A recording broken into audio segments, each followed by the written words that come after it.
महाराष्ट्राची परंपरा आहे, लिमिटच्या बाहेर गेलं की करेक्ट कार्यक्रम कोणाचा होतो हे जसं राज्याचे मुख्यमंत्री सांगतात तसं ही जनतासुद्धा लिमिटच्या बाहेर गेलेल्या लोकांचा करेक्ट कार्यक्रम 2024च्या निवडणुकीत करणार आहे। या राज्यात सगळ्याच गोष्टी लिमिटच्या बाहेर गेलेल्या आहेत।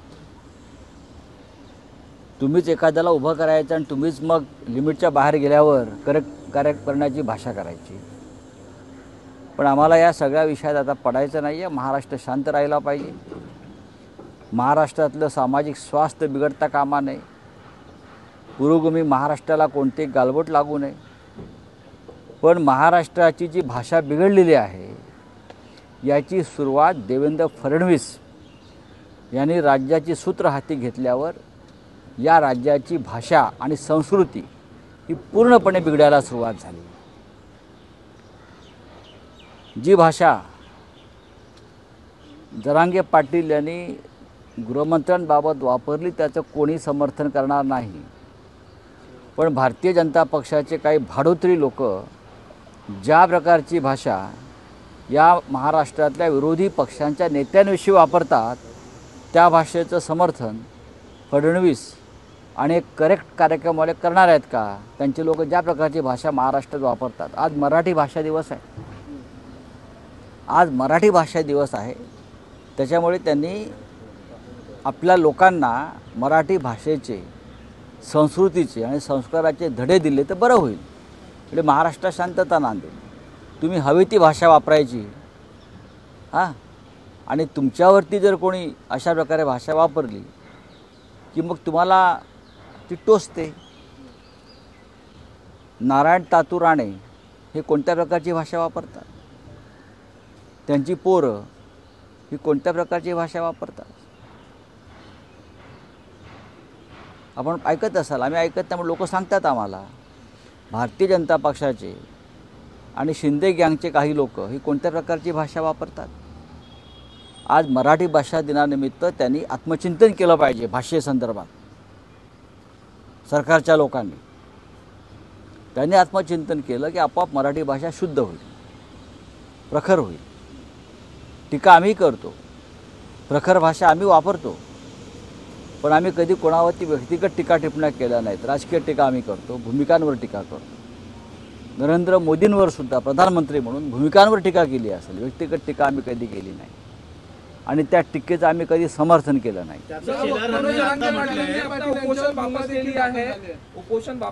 मराठी होऊ द्या।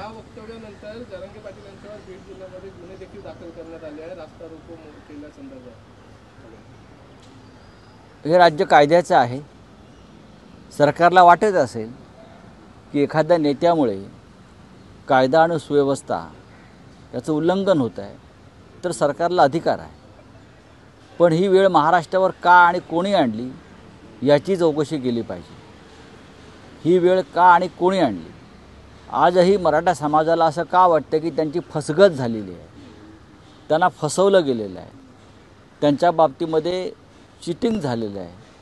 हे जर मराठा समाजाला वाटत असेल आणि त्यातून हा उद्रेक सुरू असेल तर ठीक आहे, गुन्हे वगैरे दाखल होतात आंदोलनामध्ये। पण ही वेळ का आली महाराष्ट्रावर? गेल्या 10 वर्षामध्ये, खास करून गेल्या 2.5 वर्षामध्ये महाराष्ट्रात जातीमध्ये आगी लावण्याचं काम कोणी केलं? हे राज्य असं कधीच नव्हतं। इतकं दुभंगलेलं राज्य हे कधीच नव्हतं। हे फडणवीस यांच्या काळात झालं। हे भाजपचं राजकारण। याआधीसुद्धा खूप राज्यकर्ते या देशात होऊन गेले, महाराष्ट्रात होऊन गेले, पण महाराष्ट्र जातीपातीत, उपजातीत, पोटजातीमध्ये इतका कधीच फाटला आणि दुभंगला नव्हता।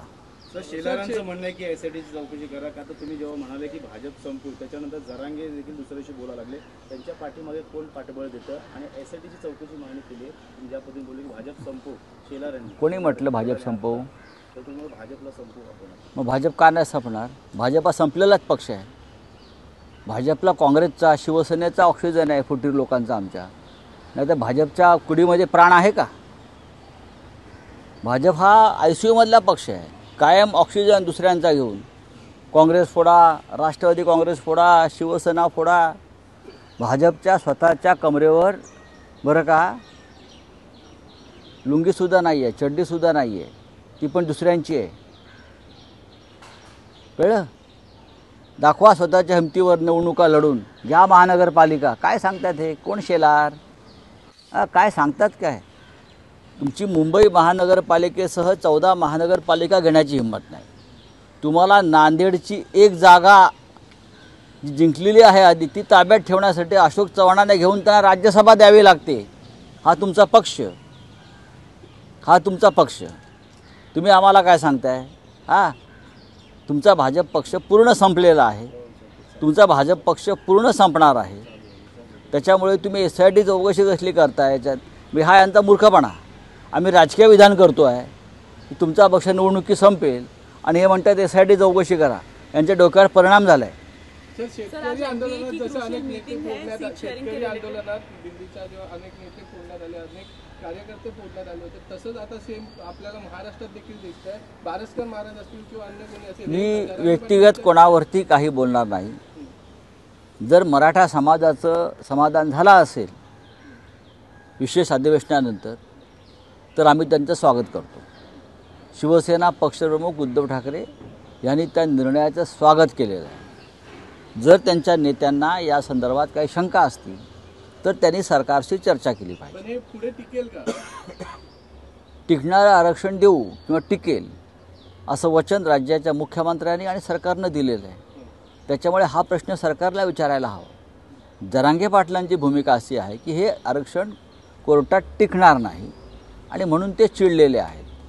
आता तो साधा कार्यकर्ता आहे, तो सामान्य माणूस आहे, तो एक गावातला कार्यकर्ता आहे. त्याच्या भाषेवर न जाता त्याच्या भावनांकडे पहा असं मी नेहमी म्हणतो. फाटका माणूस आपल्या भावना आपल्या भाषेत व्यक्त करतो.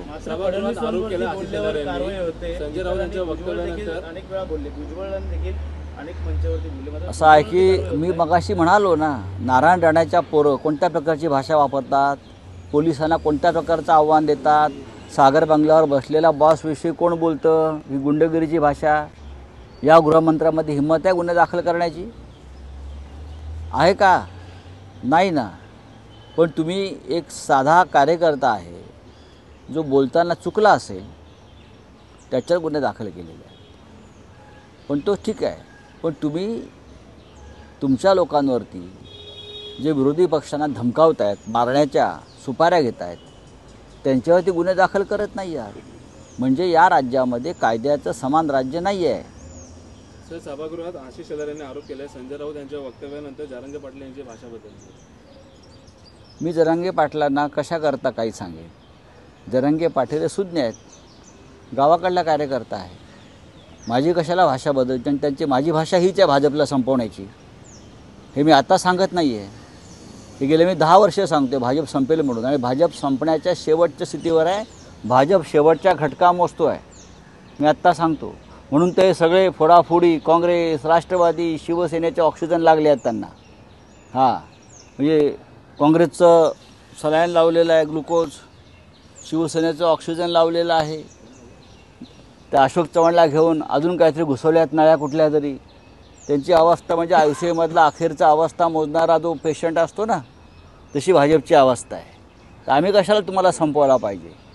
शिवसेनेच्या पक्षनिधीवरनं पुन्हा राजकारण तापलं आहे. शिंदेकडनं आर्थिक गुन्हे शाखेला तक्रार केली आहे की शिवसेनेच्या खात्यातून 50 कोटी काढल्याचं, त्यामुळे ठाकरेंच्या शिवसेनेच्या आमदारांची किंवा नेत्यांची चौकशी झाली पाहिजे. करा ना, तुमच्याकडे आहे ना सरकार, तुमच्याकडे आहे.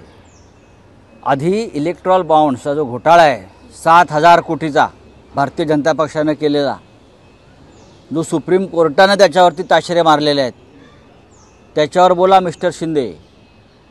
PM केअर फंड 2 लाख कोटी, कुठून आले पैसे काय, त्याच्यावर बोला मिस्टर शिंदे. 50-50 कोटी आमदारांना कुठून आले, कोणी दिले सुरत आणि गुवाहाटीमध्ये तुमच्या आमदारांना, त्याच्यावर बोला महाशय. शिवसेनेच्या निधीवर डल्ला मारताय तुम्ही. आयुष्यभर आमचं मीठ खाल्लं त्याने आता मिठाशी जागा. एवढे तरी बेईमान होऊ नका. बाळासाहेब ठाकरेंशी इतके तरी बेईमानी करू नका. कोणती शिवसेना तुमची? आईला स्वतःच्या आईला आई न म्हणणारे तुम्ही लोक आहात. शिवसेना आमची आई आहे. कधी काळी तुम्हालासुद्धा त्या आईने मायेची पाखर दिलेली आहे, वाढवलं आहे. त्या आईवरती तुम्ही अशा प्रकारे हल्ले करताय. सोडावं. सर एमबीए की आज अभी क्रूशियल ठीक मीटिंग है, है. हो गया. एमबीए की आज क्रूशियल मीटिंग है. 9 सीट्स पे जो है वो कंडम अभी भी दिख रहा है. कैसे देखते हैं इस चीज को? क्या आप उसके ऊपर आज मिडवे निकालें? आज महाराष्ट्र विकास आघाड़ी की लगता है फाइनल मीटिंग है. आज शाम तक सीट शेयरिंग के बारे में पूरा निर्णय हो जाएगा. लगभग हो चुका है, लेकिन आज हम आखिरी बार हम बैठेंगे और उसमें पूरा अंतिम जो ड्राफ्ट है बनाएंगे. कांग्रेस, शिवसेना, राष्ट्रवादी कांग्रेस और वंचित बहुजन आघाड़ी प्रकाश आंबेडकर साहब की, हम सभी साथ मिलकर चुनाव लड़ेंगे. जिनको इस देश को संविधान बचाना है वो हमारे साथ रहेगा. जिनको संविधान के खिलाफ काम करना है वो डायरेक्ट इनडायरेक्ट मोदी जी के साथ जाएगा.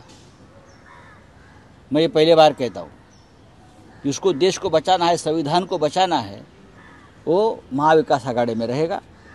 और जिनको मोदी की चाटुगिरी करनी है, संविधान को ख़त्म करना है, वो डायरेक्ट इनडायरेक्ट मोदी जी के साथ रहेगा.